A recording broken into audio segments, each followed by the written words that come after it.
Així vivim al directe a Marlex Media Group. 7 multicàmeres, àudio lliure de sorolls, realització tècnica i dinàmica amb qualitat televisiva. Cada detall és important. So, càmeres, llum i equip humà. Garantim un àudio nítid, estable i professional. El teu missatge es mereix arribar més lluny. Marlex Media Group, streaming professional per a marques que busquen impacte real.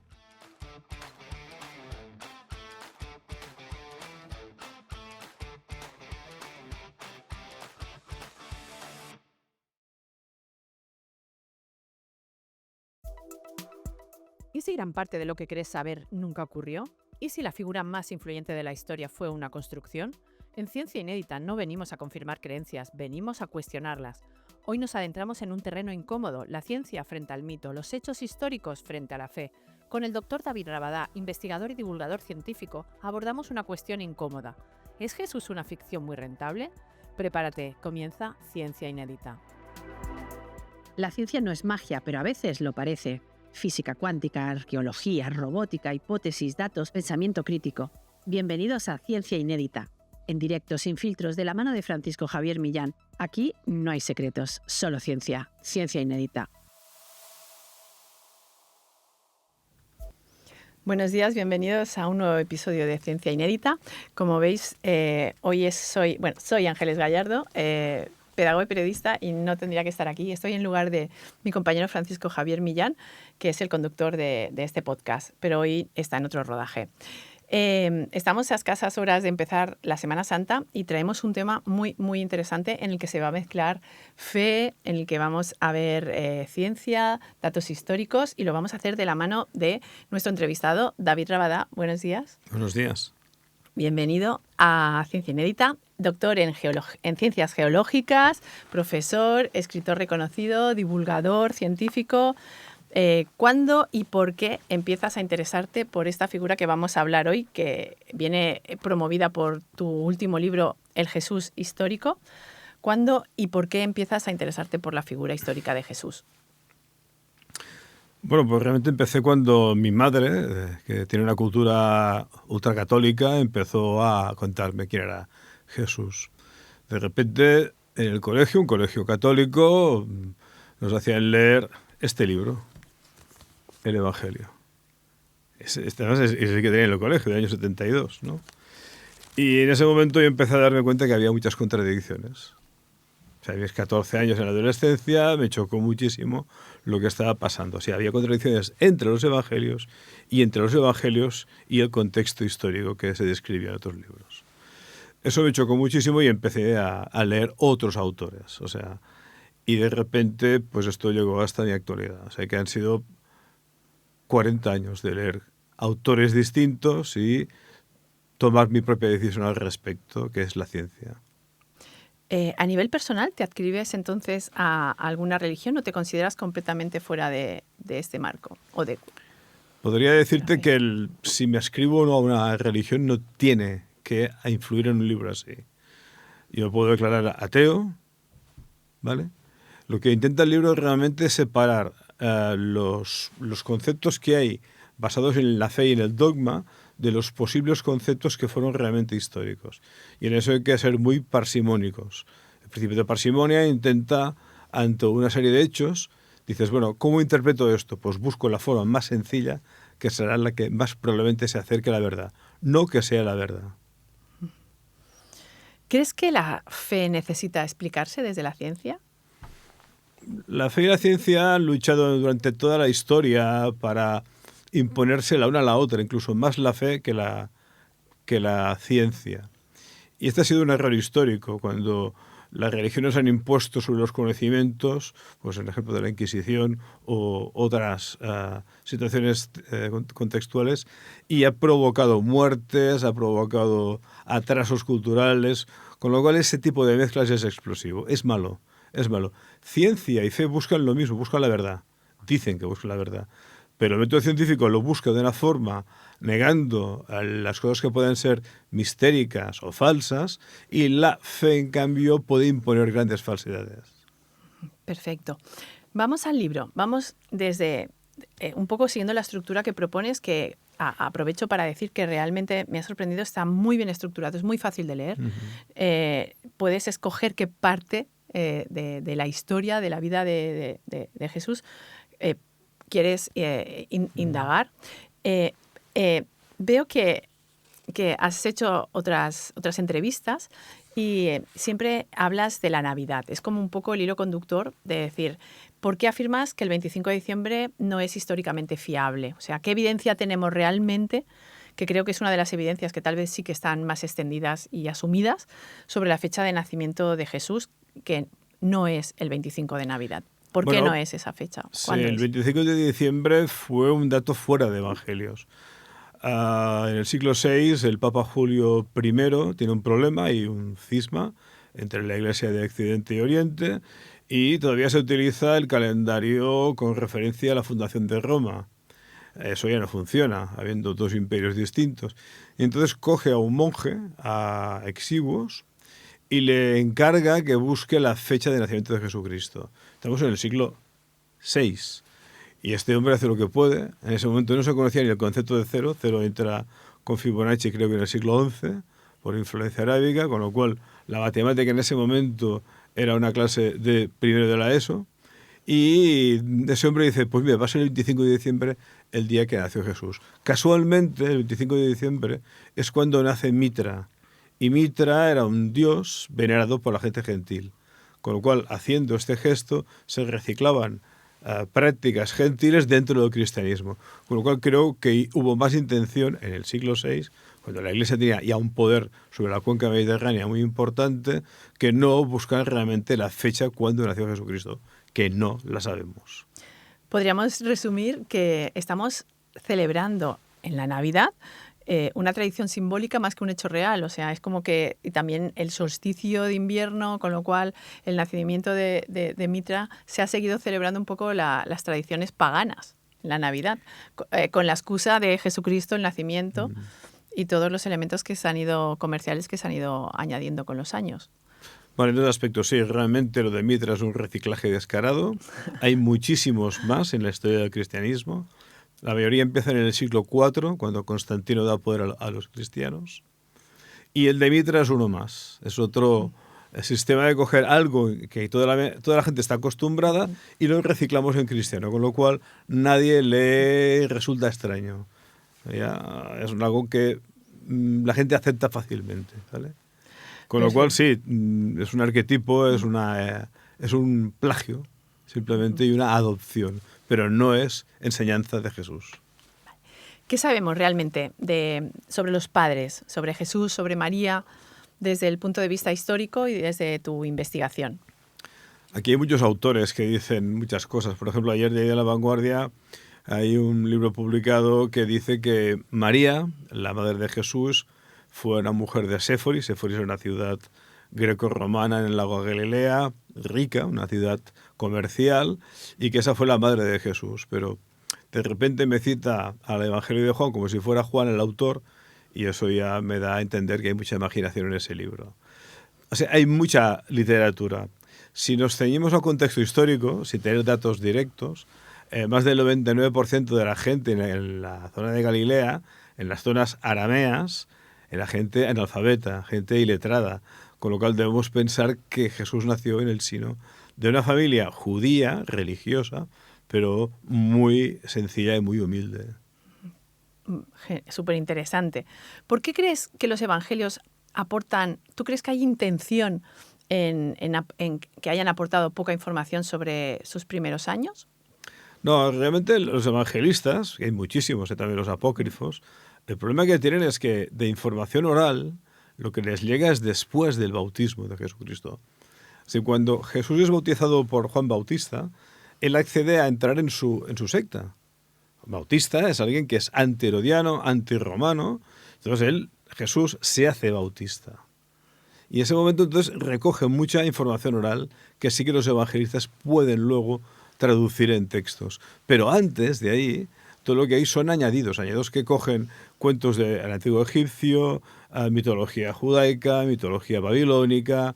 Dicen, no sabemos nada de este señor en la infancia. Y entonces podemos comparar los 4 evangelios canónicos y no hay casi ninguna coincidencia clara entre ellos. Uno dice que nace en Belén, el otro que nace en Nazaret, el otro... O sea que, por tanto, antes del bautismo, la historia es algo kafkiana. También la figura de Herodes, ¿no? Comentas que es una de las partes que más me ha gustado, es que los evangelios sitúan a Jesús en tiempos de Herodes, pero cronológicamente parece ser que esto es imposible.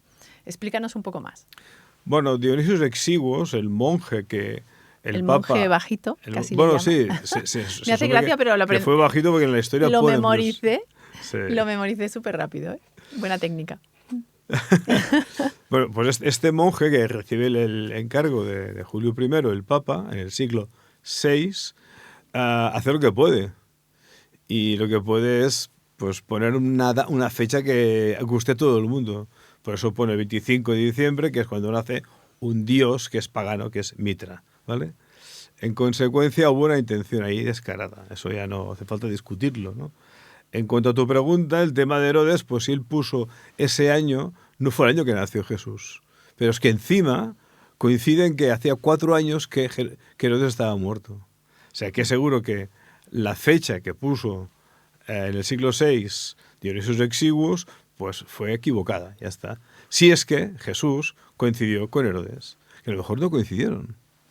Bueno, estoy como en shock, no por la fe, porque no es mi caso, pero por todo lo que ha implicado, ¿no? O sea, hemos creado un sistema temporal, una estructura de calendario basado en de contabilizar los hechos históricos aleatorio o en un personaje que, ¿cómo lo definirías?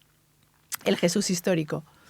Bueno, cuando vayamos avanzando en la entrevista ya te darás cuenta que hubo una intención muy clara de construir algo distinto. El Jesús histórico, que se perfila en los evangelios, si somos hábiles, fue alguien realmente muy revolucionario, sin violencia física. Eso es lo que parece, ¿vale? Pero fue un hombre de convicciones muy fuertes y en contra de los estamentos ricos del momento. Los saduceos, que eran los judíos que copiaban el modelo greco-romano de vida, los propios romanos y los herodistas, que eran los que mandaban ahí en nombre de Roma. ¿Vale? Genial. Milagros. Venga, vamos a hablar más todavía de la fe. ¿Se pueden analizar los milagros de Jesús desde una perspectiva científica o histórica?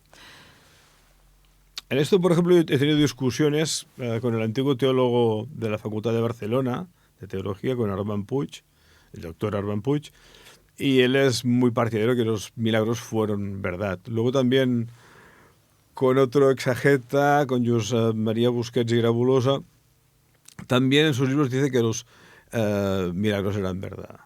Cuando analizamos los milagros de Jesús, la inmensa mayoría son más curaciones psicológicas o parábolas sobre el saber. Te dicen, vete ahí y sabrás más. Dejarás de ser ignorante, dejarás que no te engañen, ¿eh?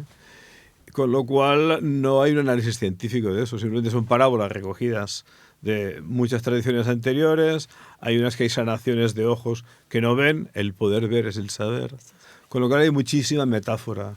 No creo que se pueda decir que los milagros de Jesús fueron ciertos. Simplemente fue una forma de enfatizar el personaje. Y luego, en las comunidades cristianas iniciales, eso, junto con la resurrección, era lo que movilizó y atrajo muchísima gente. Era un reclamo. Qué interesante, ¿eh? Esto suena a campaña de marketing totalmente estructurada. Venga, siguiente bloque. Siguiente personaje que creo que no sé si está a la par en cuanto a fascinación, que es María Magdalena. ¿Qué sabemos? ¿Qué sabemos realmente de María Magdalena, de su relación con Jesús?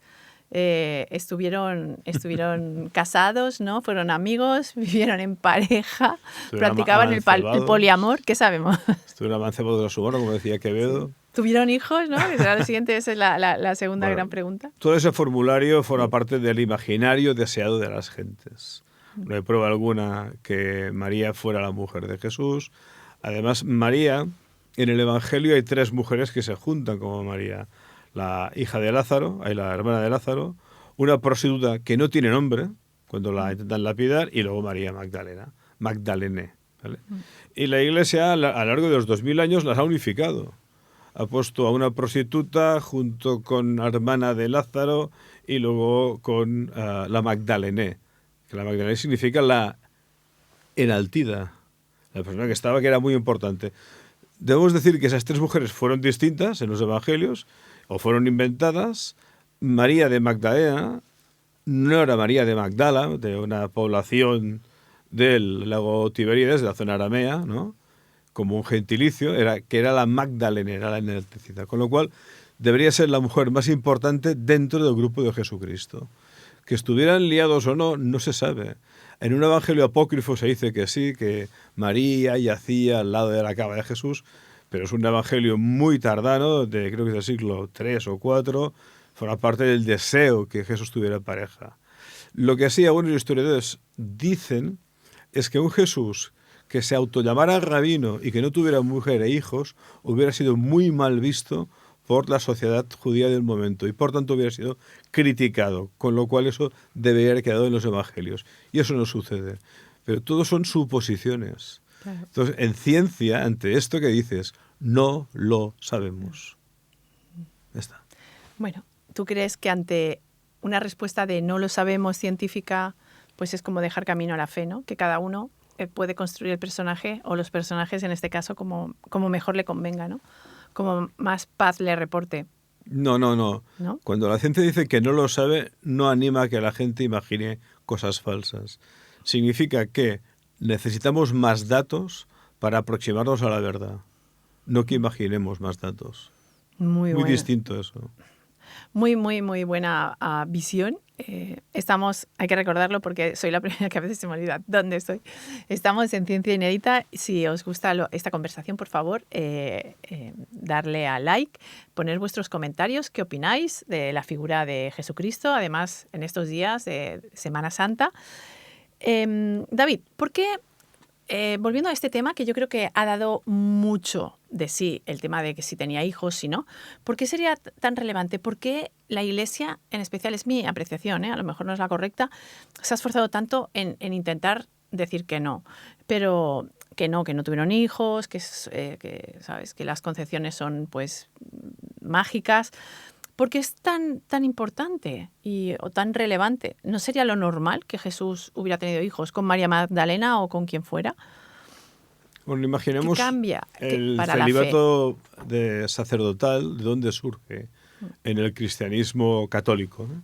Uh-huh. Surge en el siglo IV, cuando los sacerdotes cristianos acuerdan con el emperador, con Constantino, decir, oye, nosotros no tendremos linajes reales. No habrá cargos hereditarios. Tendremos prohibido tener hijos legítimos. Podrán tener hijos, los han tenido, ya sabemos lo que ocurre. Sí. A Constantino esto le encantó, porque ellos mismos firmaron diciendo no habrá hijos como si han tenido los sacerdotes de Egipto o los sacerdotes judíos, que tenían herencia entre ellos. Y eso era un choque contra el poder político o militar. Con lo cual, al prometer eso a los sacerdotes directamente, el emperador dice, vale, yo sigo teniendo el poder absoluto. Fue un pacto bueno, ¿vale? En consecuencia, esa situación favorece que el imperio siga mandando y que ellos tengan su subpoder ahí guardado, respetado por el emperador. Qué interesante, me fascina. Con lo cual, si Jesús tuvo hijos, hubiera tenido hijos, hubiera creado una casta, que esto nunca se ha demostrado. Sí que están las novelas de Dan Brown, pero por favor, son novelas. Sí. Es una novela, no hay nada de verdad en ese libro. Yeah. Es una novela muy rica, muy bien estructurada, pero por favor, que la gente no se crea ni lo de Dan Brown, ni tampoco hay gente que se cree que Quijote fue un personaje histórico, por Dios. ¿Vale? Se ha quedado Don Quijote y han olvidado quién era Cervantes. No me rompas, mira, de las cosas que puedes romper con tu investigación, no me rompas a Dan Brown, ¿eh? No, Dan Brown no, pero yo, por ejemplo... soy muy fan y los Illuminati. Entonces, ¿qué sentido tiene los Illuminati si si no es proteger, ¿no?, los supuestos herederos descendientes de Jesús y María Magdalena? Es una ficción. Ya. Es como la búsqueda de la copa donde bebió Jesucristo. Sí. Es otra ficción medieval del siglo XIV. Como los nombres de los reyes magos, otra ficción también medieval. Como, sí, ha habido 2000 años de añadidos. Son 2000 años de añadir mentiras. Y de hacer desaparecer, borrar el personaje original histórico y meterle cada vez más capas de cebolla hasta que finalmente dices, ¿qué hago yo ahora? Pues quito capas de cebolla. A ver qué me queda al final. Y lo que te queda al final es casi un 10 o un 15% de lo que cuentan los evangelios. Seguramente fue cierto la expulsión de los mercaderes, cuadra bastante bien. Seguramente fue cierta su crucifixión y su condena por Pilatos, por sedición o por traición al Imperio Romano. Seguramente, pero es poquísima cosa la que queda al final de quitar esas pieles de cebolla que han ido añadiendo durante más de 2000 años. Construcción de personaje, hablamos perfectamente. ¿Qué papel jugaron estos primeros cristianos? ¿Cómo, has hablado un poco, pero como me gustaría que lo definieras mejor, ¿sabes? Ese momento de construcción de personaje, ¿cómo influyeron en el contexto del Imperio Romano esas primeras comunidades cristianas? Las primeras comunidades cristianas de Jerusalén y judías, que las empieza a regentar sobre todo el supuesto hermano de Jesús, ¿vale? Jaime, bueno, aquí lo llaman Jaime, la ruta de Compostela sería hacia este hermano, la tumba de Compostela no hay el hermano de Jesús, es un edicto de un papa en el siglo VIII, dice, aquí la tumba del hermano de Jesús. No hay ninguna prueba, o sea que, por favor, ahí se abandona, ¿vale? Pero no hay unas reliquias, ¿no? Nunca se han dejado excavar. Sí, ¿no? Se puede hacer un carbono 14, se podrían hacer análisis, pero en el siglo VIII un papa dice, esta es la tumba de Santiago y tú... Y se creó la primera ruta turística del mundo. Ah, amigo, claro. Con muchos intereses económicos, peregrinos... Viva a día de hoy. Ya está. Se cree que fue la tumba de un obispo del siglo IV que se llamaba Prisciliano. Hay un autor francés que hizo su hipótesis al respecto, pero también dejémoslo ahí, ¿vale? Pero no fue el hermano de Jesús. Bueno, el hermano de Jesús monta ahí comunidades. ¿Comunidades cómo? Son comunidades que repiten las enseñanzas de Jesús. ¿Cuáles? Por ejemplo, el imperio de Yahvé. Ellos no hablaban del reino de Dios, como las traducciones en los evangelios. Cuando coges tú documentos griegos de las copias de copias de copias que nos han llegado hasta ahora, no tenemos los originales del siglo I y principios del siglo II de los evangelios, esas copias han sido adulteradas siempre. Y en ellas, cuando se traduce correctamente, Jesús hablaba del reino de Yahvé. Del reino de Yahvé. Hablaba de al César lo que es del César y lo que es al reino de Yahvé a la gente. O sea, solamente los judíos tenemos derecho a pisar esta tierra. Son mensajes súper nacionalistas. Y lo de pagar el tributo, obviamente, no. No respetar los dioses romanos. Entonces, las comunidades, las judías, Sí, sí. A perseguirlas, que es lo que pasa. En cambio, cuando viene Pablo, todo cambia. Pablo es ciudadano romano y crea otro tipo de religión cristiana. Ya llegaremos. Pero entonces, que esta última aportación que has dicho cuadra bastante con mi visión, ¿vale? En el tema de Jesucristo como judío. Pero ahora, después de lo que has aportado y de leer tu libro, puede parecer como que no tiene sentido. O sea, ¿los primeros católicos cogen a un judío para fundamentar toda su religión? No eran primeros católicos, no existía el catolicismo. ¿Por qué la distinción entre judíos y católicos siendo judío? Que eso ya todo el mundo lo sabe. Porque se rompe, ¿no? Los judíos no reconocen que Jesucristo es un Dios. Sí. Está por llegar. El catolicismo es una variante del cristianismo, junto con el luteranismo, con todas las que haya, ¿vale? En ese momento nunca se habla de catolicismo. Jesús no inventa una religión. Jesús intenta reformar el judaísmo y en contra de los poderes fácticos del momento, ¿vale? En aquellos tiempos, religión y poder estaban juntos. No se podían separar. Como en la Edad Media aquí en Europa, el poder estaba regido por la Iglesia. Si a un rey lo echaban fuera de la Iglesia Católica, quedaba sin poder en época medieval aquí en Europa. O sea, poder y religión estaban en la misma cosa, no las podía separar, como la materia y la energía en la realidad física de Einstein, no las puede separar. ¿Vale? Son cosas que están juntas, forman parte de una misma entidad. Entonces, en ese contexto histórico, cuando Jesús habla de la tierra de del imperio de Yahvé, es que el poder está dentro de la religión y la religión está dentro del poder. ¿Vale? Correcto. Justo te iba a preguntar hasta qué punto la religión... si aceptamos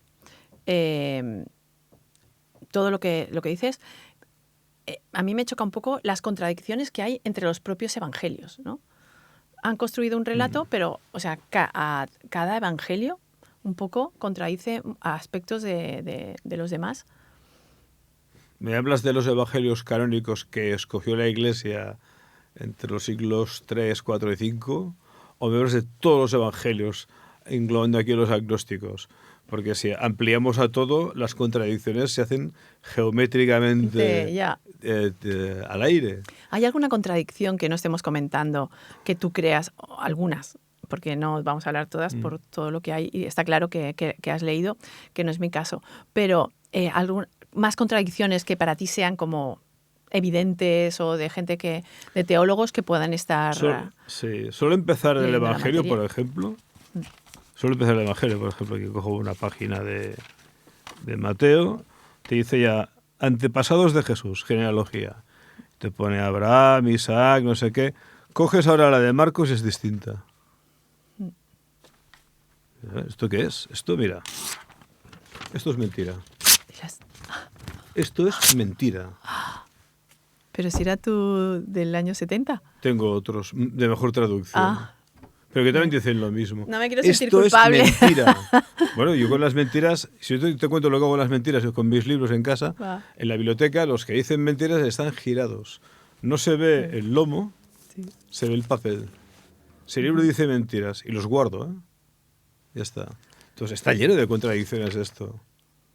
O sea, a veces lo mejor que puedes decir es que cuando lo escribieron se fumaron mucha marihuana o lo hicieron expresamente. Si la gente se cree esto como dogma de fe, como un Jesús histórico, ellos mismos con un poco de lógica y un poco de inteligencia se dan cuenta que es mentira.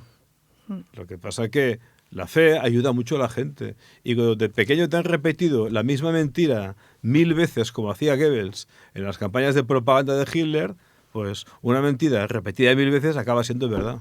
Pero en tu mente, no en la realidad.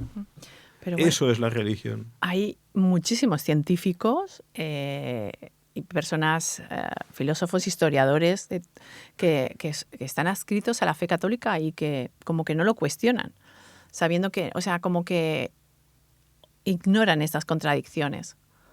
Has dicho tú esa palabra, ignoran esas contradicciones. Porque no las necesitan, es la pregunta que hacía al principio. No se necesita la verdad para tener fe. Para ser científico puedes ser creyente. ¿Por qué lo digo? Porque los hay. Tengo muchos compañeros doctores en ciencias que son creyentes y son doctores en ciencias.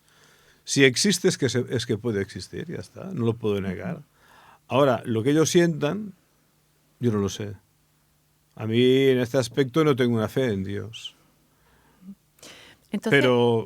Pero obviamente si la tuviera, yo la separaría de la parte racional, la analítica, en donde intento aproximarme a un personaje. Yo no intento aproximarme a Dios con este libro. De Dios no hablo, yo Dios no lo conozco. La fe en Dios, en este libro, se puede mantener. No te cargas la fe cristiana. Aquí te cargas la visión de un Jesús pacífico, buenazo, que vino a perdonar nuestros pecados y tal. Todo esto es paulino, es falso. Y la visión realmente del posible Jesús histórico no tiene nada que ver. Yo voy a buscar una historia que quizás sucedió. No a Dios. Este libro no llega a Dios. El que llega a Dios es la Biblia. Y este libro intenta llegar a un personaje histórico. Son dos visiones distintas. Perfecto. ¿Por qué crees que se creó el personaje en el momento en el que se creó? ¿Por qué? ¿Qué estaba pasando? Recuérdanos, ¿en qué contexto histórico surge, o sea, la Iglesia, la religión, los primeros cristianos sienten esa necesidad de crear este personaje y, o sea, porque había intención. había propósito en crearlo. Había la profecía que debía llegar a alguien que fuera el liberador del pueblo judío. El pueblo judío, ¿en qué contexto estaba? La mayoría de gente era pobre, analfabeta, y había una gran expansión urbanística de Roma, haciendo especulación además. En el lago Tiberíades, al otro lado había todas las ciudades que eran grecorromanas construyéndose lo bestia. Séforis, etcétera, Siro. Vale. Y la gente pobre, que eran pescadores, veían como la tierra era cada vez más cara, costaba más encontrar trabajo y que la cosa estaba muy mal. Perdón, Entonces, pero es que esto suena mucho a tiempos de actualidad. Sí, sí. Estamos hablando de construcción, de problemas de habitaje, de vivienda. Bueno, Marx ya lo dijo, la lucha de clases siempre ha existido históricamente. Perdona, que te he cortado. No, está bien, porque así ampliamos el bosque de las respuestas. Entonces, en ese contexto del siglo I y antes del siglo I, había mucha tensión social. Entonces, había la profecía que tenía que llegar un Mesías, que debería liberar a ese pueblo. ¿De quién? De los romanos. No lo va a liberar de los ángeles y de los demonios, o sea, va a liberar de los romanos. Y Jesús es condenado a la cruz, que era una pena por sedición o alta traición a la paz romana.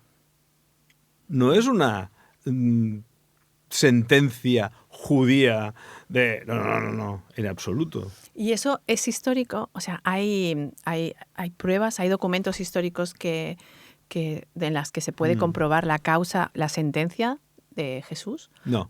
No, entonces podía ser un ladrón. Sí, porque también se colgaba a los ladrones, o podía haber cometido otro delito. No queda tan bonito en la historia, pero podría.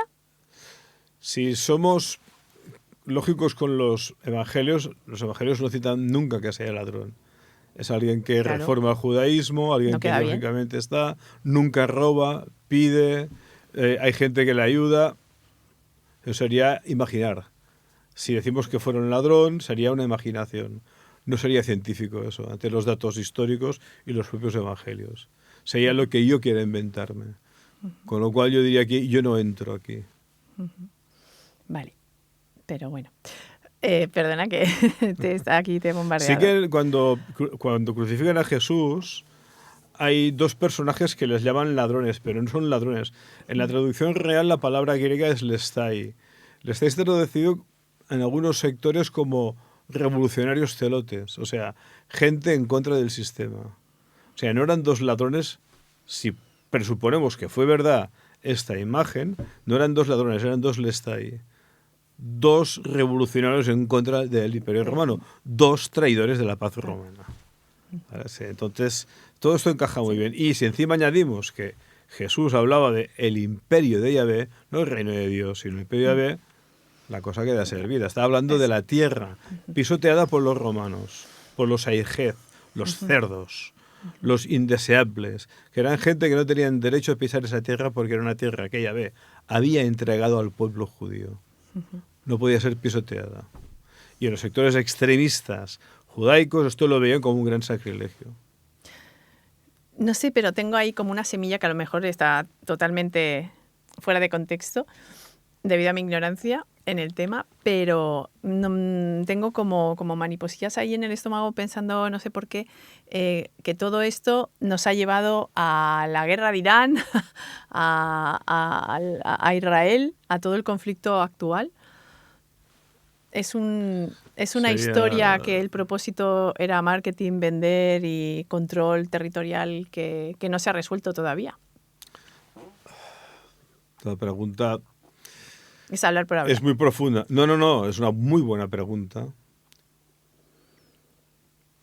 Vamos a plantearlo en dos estratos, dos niveles. Uno es, históricamente, el dios judaico del Islam y cristiano, históricamente son el mismo Dios. Mahoma reconoce a Jesús como profeta de Alá, ¿vale? Jesús sale del judaísmo, de Yahvé, y finalmente la evolución de estas comunidades deriva, bajo las influencias de Pablo, muy a largo término en lo que hemos llamado cristianismo histórico. Entre ellas se han pegado de bofetadas durante todo el tiempo, y desde el siglo I ya. Entonces, ¿qué ocurre en las guerras? En las guerras suceden o bien por intereses, tienes algo que me gusta y lo quiero, o por prejuicios, tú eres el malo y a ti te voy a aniquilar. tú eres inferior a mí. Entre las guerras entre el mundo palestino, judaico y cristiano a lo largo de toda la historia han existido intereses y prejuicios. Y realmente es muy complejo todo eso. Y entonces yo aquí lo dejo, porque en la actualidad tenemos muchos ejemplos de eso.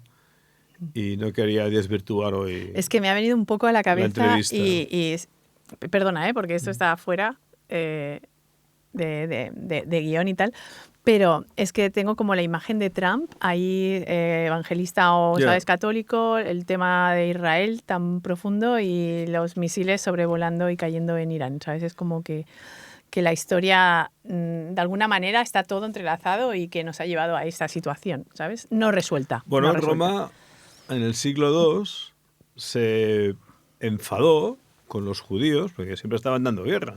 Porque querían su tierra, la tierra era del pueblo, era de Dios, y finalmente los aplasta militarmente y los expulsa de esa zona y crea la provincia de Palestina.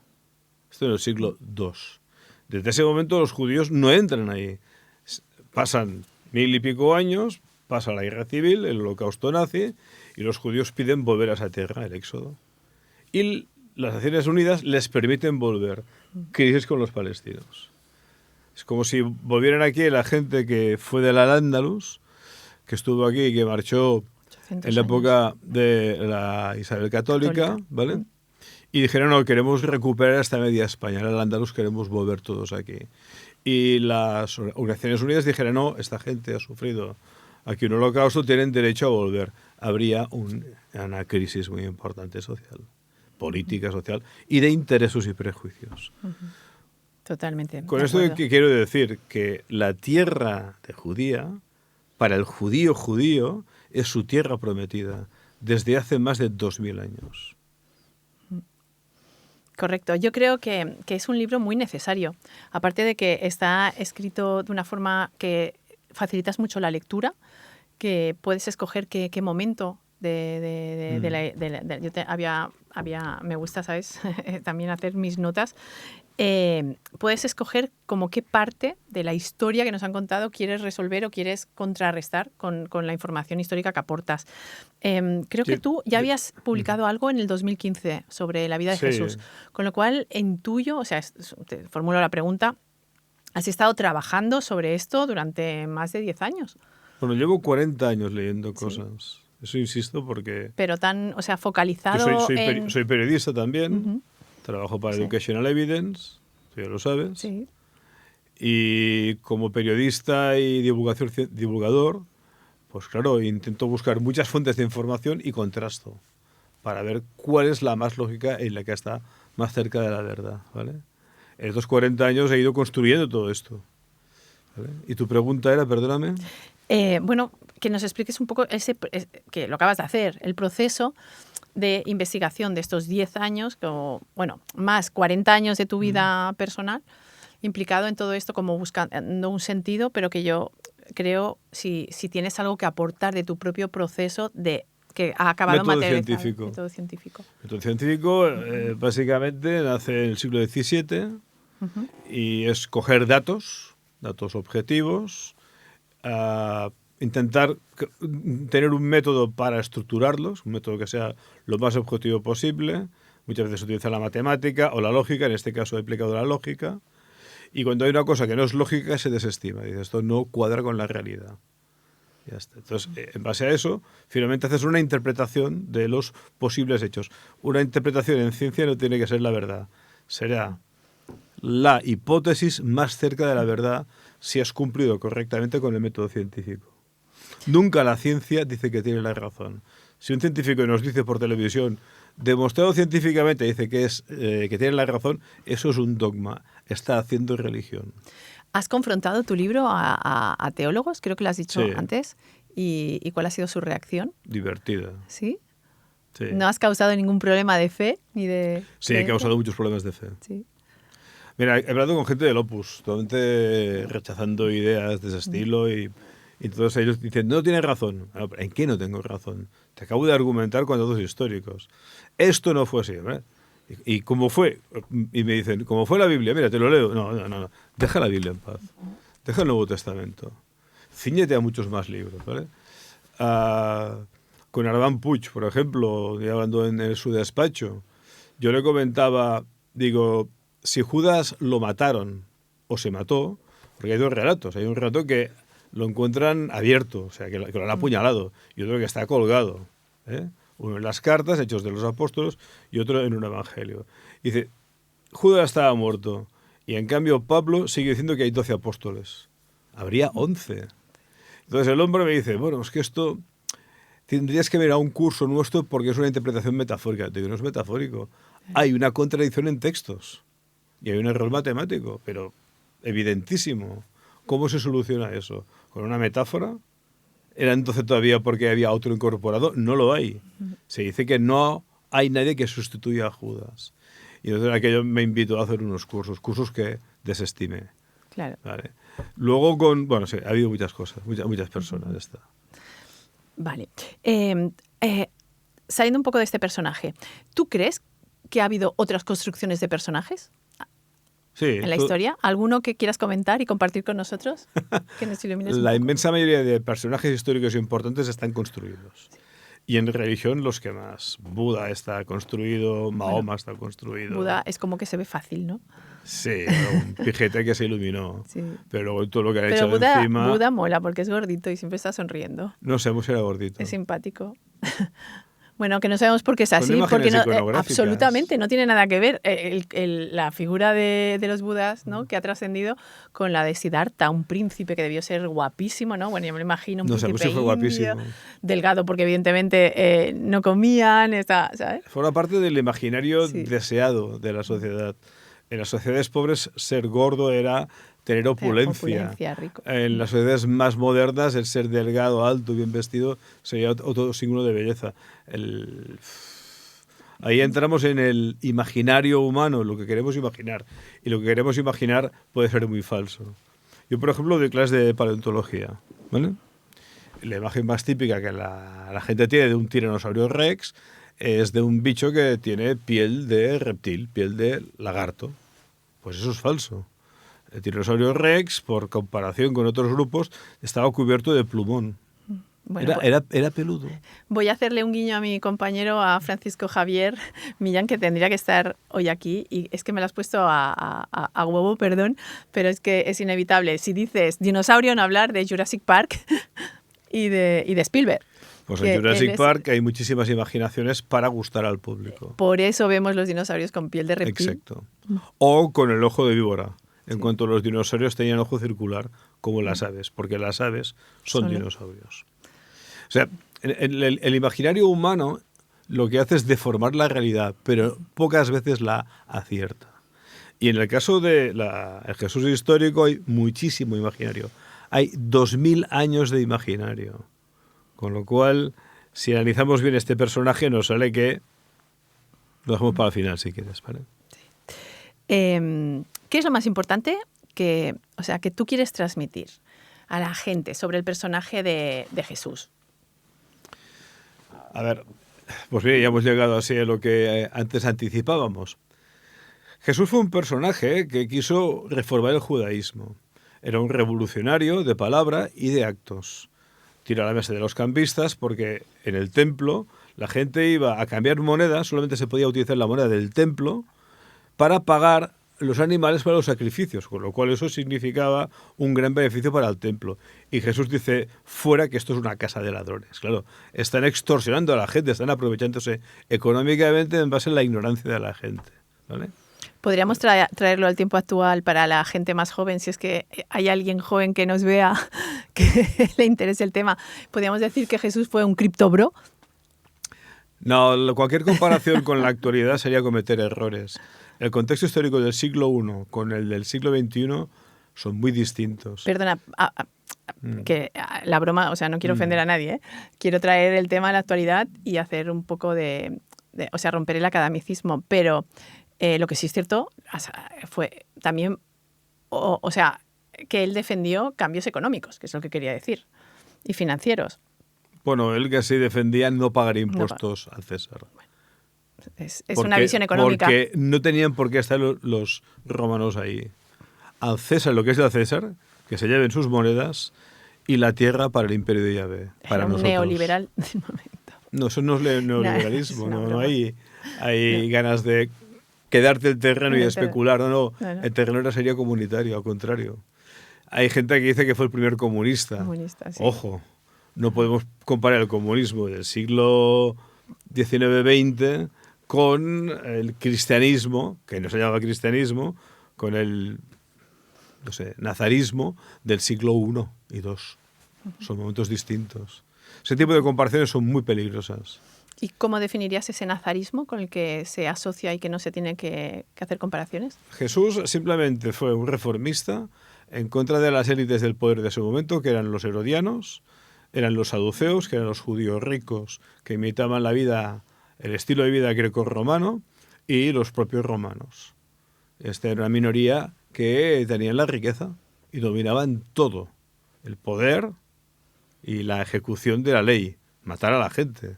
Entonces Jesús esto va en contra de esas desigualdades tan fuertes y utiliza métodos enérgicos de palabra y de acciones. ¿Vale? Ya está, esto fue Jesucristo, no más. Luego lo transformaron de otra forma. Si quieres lo analizamos también. Sí. ¿De dónde viene esa transformación curiosa? ¿De dónde? ¿De dónde viene? Pablo, Saúl, tiene una enfermedad, hay gente que dice que a lo mejor sufría ataques epilépticos, hay que demostrarlo, hay psiquiatras que dicen que sí, pero él, Saulo, en una carta describe que al acercarse a Damasco, una luz muy fuerte le impacta y se cae y de repente pierde la conciencia y que luego es cuidado por un cristiano en su casa, que tiene crostas en la cara, quizás fue un rayo, estamos aquí en suposiciones, y entonces él se da cuenta, en ese impacto, le viene una alucinación, se le presenta a Jesús en imaginación y le dice, ¿por qué me persigues? Y en ese momento él se convierte, dice, ¿qué estoy haciendo yo? ¿Qué estoy haciendo? Yo soy judío, aunque sea ciudadano romano, y él sabía griego, una persona culta. Y de repente, cuidado, pero este cristiano sale de ahí con la experiencia de decir, yo no persigo más a los cristianos. ¿Vale? ¿Pero ha conocido a algún evangelista? No, los evangelistas son del siglo II. ¿Ha conocido a algún discípulo de Jesús? A Pedro, a Jaime, a... No. Y él empieza a predicar a su Jesús. Un Jesús de la paz, que ha venido a perdonar los pecados del mundo, que no se enfrenta con Roma, que los judíos han sido los culpables de haberlo matado, ¿vale? Algo que después utiliza Hitler en contra de los judíos en los años 30, en el 33, cuando llega al poder, ¿vale? Etcétera. Se inventa este Cristo, este Señor en griego, que es el cristianismo que ha llegado hasta nuestros días. Justamente. ¿Por qué? Porque era un cristianismo que dentro del Imperio de Roma era el menos tóxico comparado con las comunidades nazarenas de Jerusalén, que no querían pagar impuestos, que decían que no había dioses romanos ahí, que el emperador no debía ser venerado como un dios. Tú compara. ¿Qué va a pasar? Pues que las comunidades nazarenas van a quedar exterminadas, como sucedió en la guerra judía, y las de Pablo son medio perseguidas, pero se van extendiendo por todo el Mediterráneo, porque prometen un mensaje muy bonito.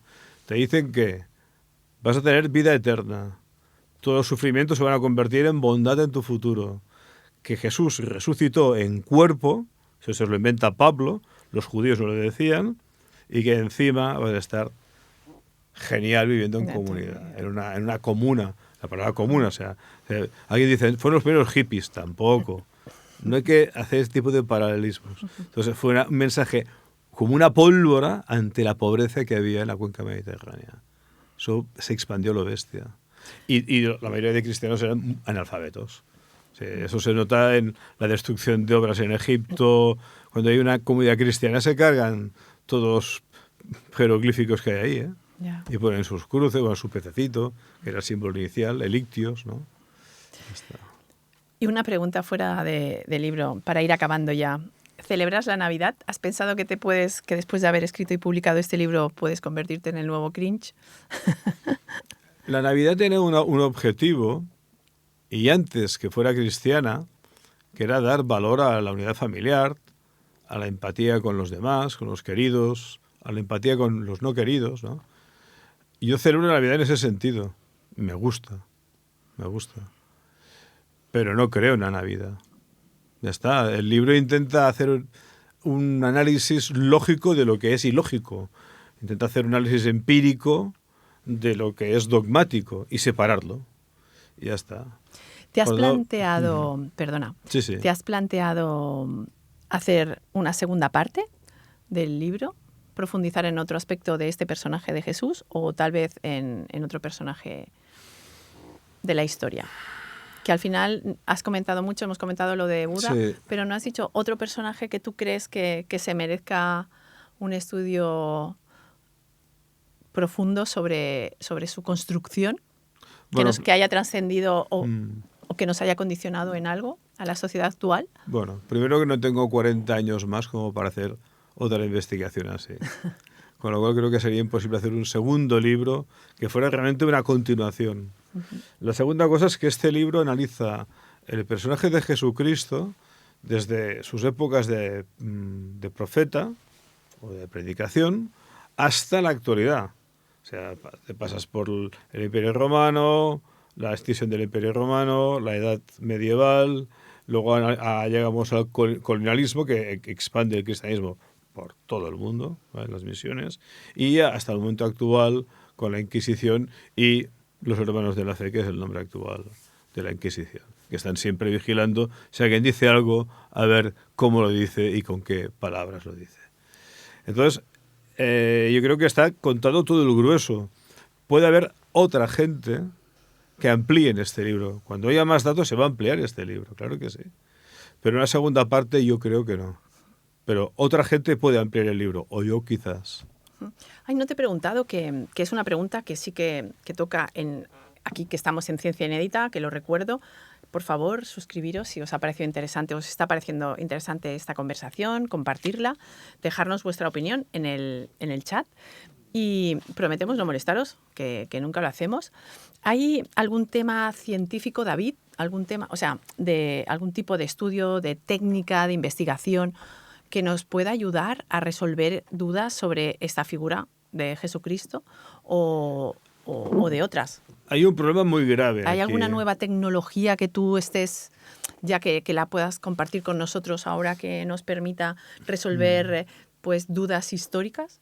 Que no sea viajar en el tiempo. Hay textos de Qumran todavía no leídos, pero no se espera ninguna sorpresa. Son textos escritos durante el siglo I, incluso durante la vida de Jesús, ¿vale? Pero incluso analizando todos estos textos, incluso las crónicas romanas, no hay ningún dato arqueológico de que Dios hubiera hecho un señor que antes se llamara Jesús y que viviera en la tierra. O sea, no hay ningún dato arqueológico que demuestre la existencia de Jesús. Eso es muy fuerte. Porque realmente dices, pues a lo mejor este libro está basado en la nada, ¿vale? Pero entonces tenemos datos históricos al lado que sí que cuadran con los evangelios. O sea que pasaron cosas que eran coetáneas. Luego hay juegos de palabras en arameo. Se escriben en griego, pero hay juegos, cuando traduces al arameo, gambla y galma, el camello y la aguja, dices, es un juego de palabras arameo y está escrito en griego, sin estas palabras.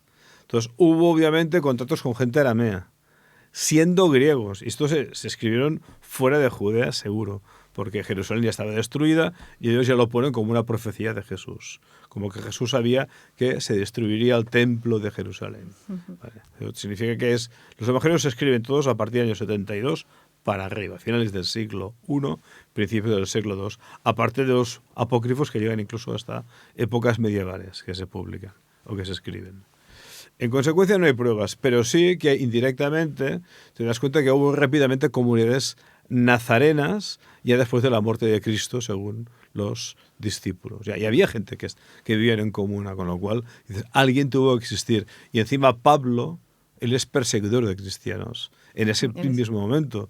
Entonces es muy difícil pensar que no existe un Jesús. Pero hay gente que lo defiende. Y ojo, que tienen sus razones. El racionalismo que defiende eso, yo no lo desestimo. O sea, a lo mejor un día ellos tienen razón. Porque, repito, la ciencia lo que hace es coger datos, buscar su lógica y hacer una interpretación para acercarse a la realidad. Pero nunca esa interpretación es la realidad.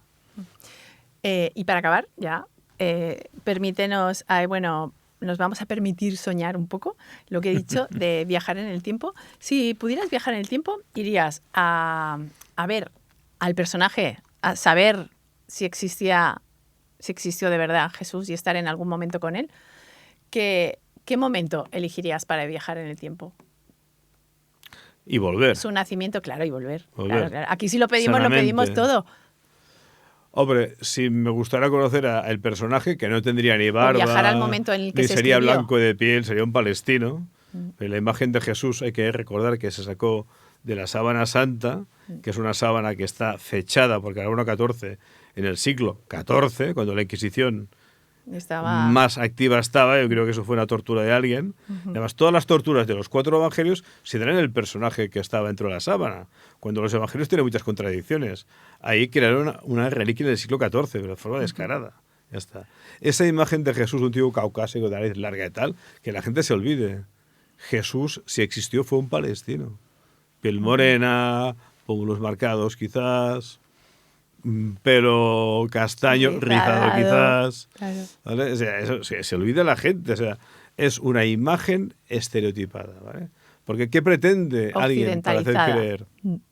Para hacer creer hay que poner cosas que a la gente le gusten y que entienda.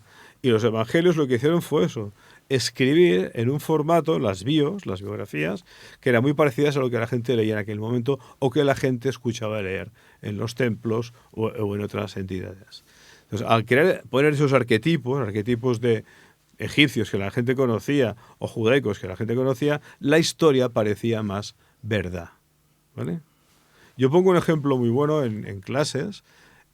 ¿Os gustó la película E.T.? Y los chavales, los adolescentes, te dicen que sí. Y dice, ¿y a qué os hizo llorar? Y dice, sí.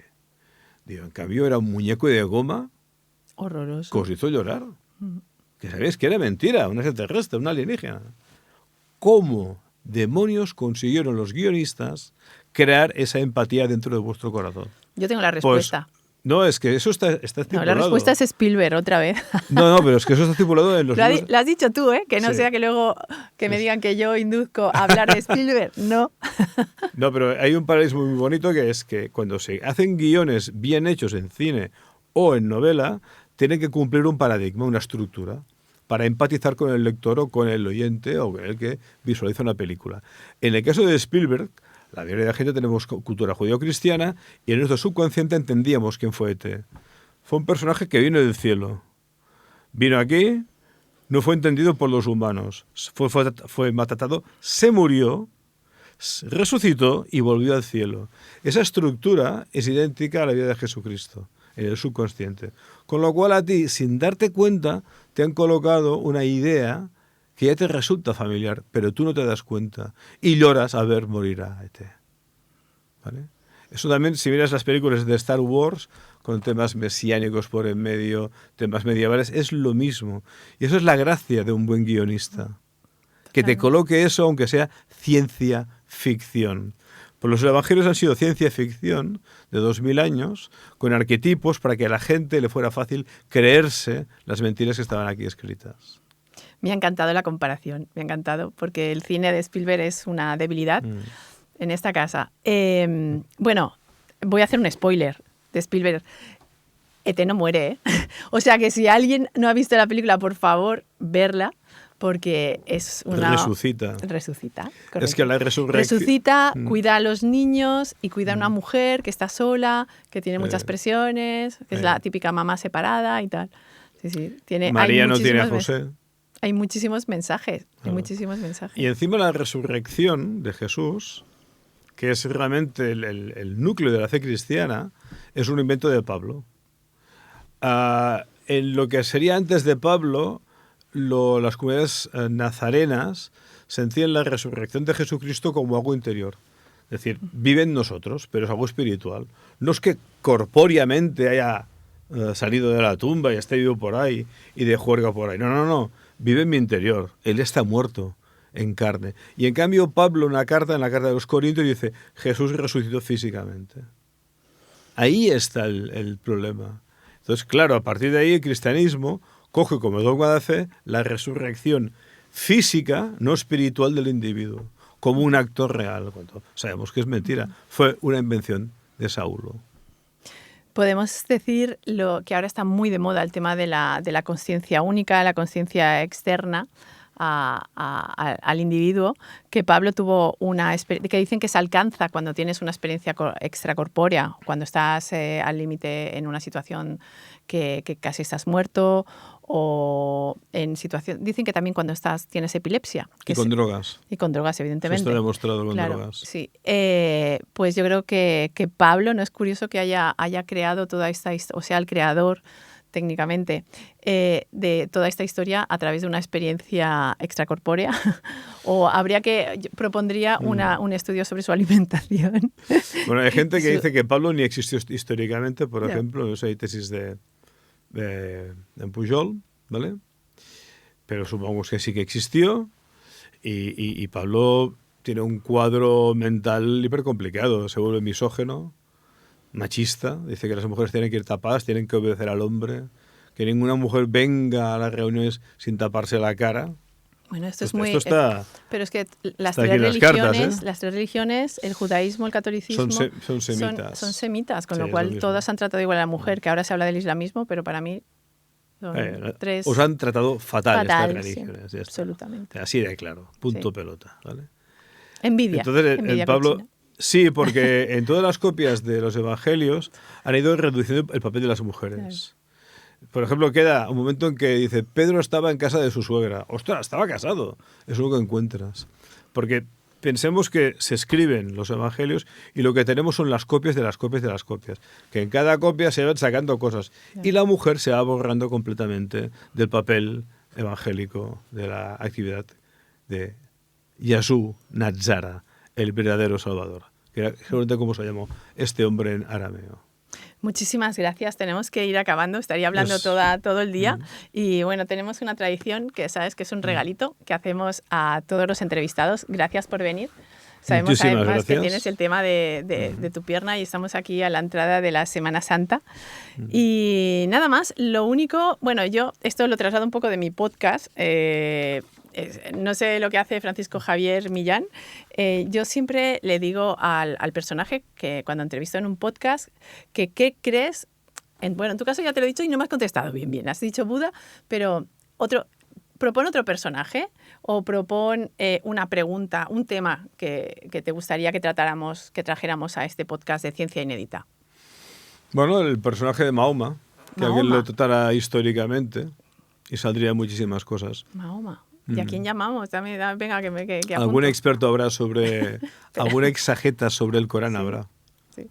Mira, ahora que tus libros, que tenemos pendiente uno, La mirada de Islandia, que ya hicimos un programa, y aquí tienes el boli, o sea que aquí no te vas sin que me hagas una firma. Y mientras, pues voy cerrando el programa. Gracias, David. Os recuerdo que si os ha gustado esta conversación y si tenéis preguntas, se las haremos llegar a David y lo comentamos en el chat. Os pondré más información sobre sus libros y nos vemos en mi caso nos veremos en Educació Sense Filtres, que es mi podcast y mi área, educación y pedagógica. Y espero que pronto vuelva a estar por aquí en un nuevo episodio de Ciencia Inédita, Francisco Javier Millán. Hasta pronto. Gracias por haber llegado hasta el final de este vídeo. Nos preguntamos si existe algún tema que te gustaría conocer un poco más o a qué entrevistado te gustaría ver sentado aquí en este programa. Déjalo en los comentarios y si puedes, suscríbete. Es gratis y nos ayudas mucho. Hasta la próxima.